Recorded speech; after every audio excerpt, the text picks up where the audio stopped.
வந்து இது எல்லாருக்கும் தெரிஞ்சது ஒரு விதவையின் காணிக்கை. ಅದಾದ ನಂತರದಲ್ಲಿ ಗೊತ್ತಿದೆ ಒಬ್ಬ ವಿಧವೆಯ ಒಂದು ಕಾಣಿಕೆಯ ಕುರಿತಾಗಿ. இங்க பார்த்தாங்க நிறைய பெரிய பணக்காரங்களாம் வந்து நிறைய காசு போடுறாங்கங்க. ಅಲ್ಲಿ ಅನೇಕ ಐಶ್ವರ್ಯವಂತರು ಬಂದು ಹಣವನ್ನು ಅಲ್ಲಿ ಹಾಕ್ತಾ ಇದ್ದಾರೆ.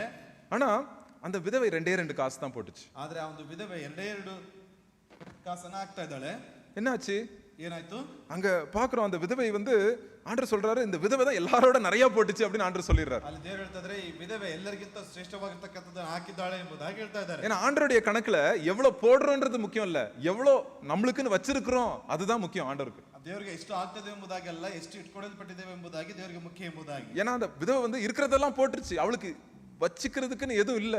ஆனா அந்த பணக்காரங்களுக்கெல்லாம் வச்சுக்கிறதுக்கு நிறைய வச்சுட்டு கொஞ்சம் போட்டாங்க அவங்க கண்டிப்பா. ಅಲ್ಲಿ ನೋಡ್ತೇವೆ ಆಕೆ ತನ್ನ ಇರ್ತಕ್ಕಂಥದ್ದು ಎಲ್ಲವನ್ನ ಕೊಡಲ್ಪಟ್ಟಿದ್ದಾಳೆ, ಆದ್ರೆ ಐಶ್ವರ್ಯವಂತರು ನೋಡೋದಾದ್ರೆ ತಮಗೆ ಬೇಕಾಗಿದ್ದಿರ್ತಕ್ಕಂಥ ಇಟ್ಟುಕೊಂಡು ಸ್ವಲ್ಪವನ್ನ ಅವ್ರಿಗೆ ಕೊಡ್ತಾರೆ ಎಂಬುದಾಗಿ. நீ ஆண்டருக்கு காணிக்கை கொடுக்கும்போது உனக்கு எவ்வளவு குத்துது அதுதான் ஆண்டவர் பார்க்கறார். how much it costs you அப்படின்னு ஆண்டவர் சொல்றார். ದೇವರು ಹೇಳ್ತಾ ಇದ್ದಾರೆ ನೀನು ಕಾಣಿಕೆಯನ್ನು ಕೊಡುವಾಗ ಎಷ್ಟರ ಮಟ್ಟಿಗೆ ಅದು ನಿನ್ನಲ್ಲಿ ನಾಡ್ತಾ ಇದೆ ಎಂಬುದಾಗಿ ಹೇಳ್ತಾ ಇದ್ದಾರೆ. ஒரு இடத்துல வந்து காணிக்கை கொடுக்கும்போது தாவீது வந்து ஒரு இடத்துல ஃப்ரீயா இடம் தரேன், இதுல வந்து ஆண்டருக்கு வந்து நீ பலிபீடம் வை அப்படின்னு சொல்றார் ஒருத்தர்.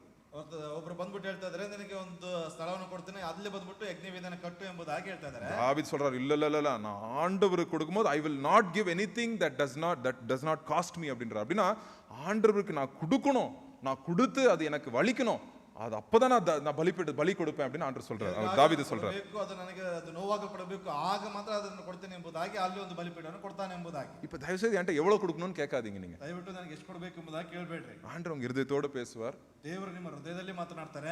ஆண்டவர் அதுக்கு நீங்க கொடுங்க, நீங்க சந்தோஷமா கொடுங்க, நீங்க ಸಂತೋಷವಾಗಿ ನೀವು ಕೊಡಲ್ಪಡ್ರಿ. அதை பிடிச்சு கொடுக்காதீங்க, நீங்க ಅದನ್ನ ಇಟ್ಕೊಂಡು ಕೊಡಬೇಡ್ರಿ. ஆண்டவருடைய ஆசீர்வாதத்தை பாப்பீங்க. ದೇವರ ಒಂದು ಆಶೀರ್ವಾದವನ್ನು ನೀವು ಗಮನಿಸಲ್ಪಡ್ರಿ. அது 2 கொரிந்தியர் 8:9 படிக்கும்போது அதை குறித்து காணிக்கை குறித்து இன்னும் அதிகமா பார்ப்போம். 2 ಕೊರಿಂಥದವರಿಗೆ 8ನೇ 9ನೇ ವಚನದಲ್ಲಿ ನೋಡೋದಾದ್ರೆ ಇದು ಕಾಣಿಕೆ ಕುರಿತಾಗಿ ಅಧಿಕವಾಗಿರ್ತಕ್ಕಂಥ